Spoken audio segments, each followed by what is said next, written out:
Mr. Secretary, we received from the administration a proposed resolution for the authorization of force, and of course that is a negotiation between the Congress and the administration.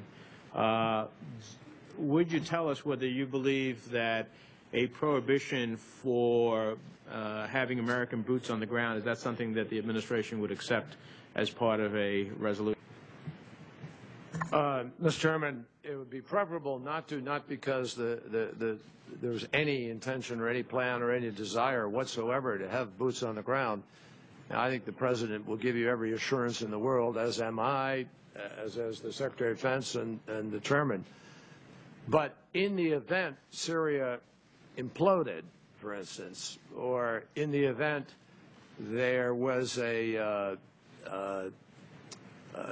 threat of a chemical weapons cache falling into the hands of al-Nusra or someone else, and it was clearly in the interests of our allies and all of us, the British, the French, and others, to prevent those weapons of mass destruction falling into the hands of the worst elements, I don't want to take off the table an option that might or might not be available to a President of the United States to secure our country. So that was the only kind of example. It's the only thing I can think of that would immediately leap to mind to say, you know.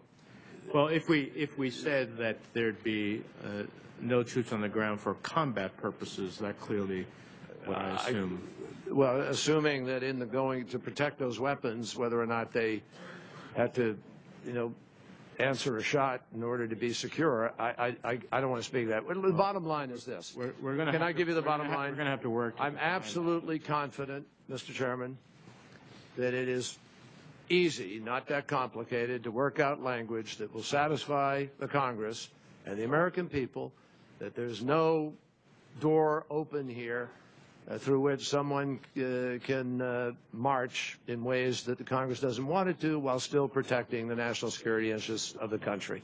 I'm confident that can be worked out. Well, the bottom line is the President has no intention and will not, and we do not want to, put American troops on the ground to fight this or be involved in the fighting of this civil war, period. I appreciate that, and I appreciate the response about chemical weapons and the possibility of securing them in our national security interests as well as our allies. But I do think we're going to have to work on language that makes it clear that this is an overriding issue that I think that members as well as the American people want to know. Let me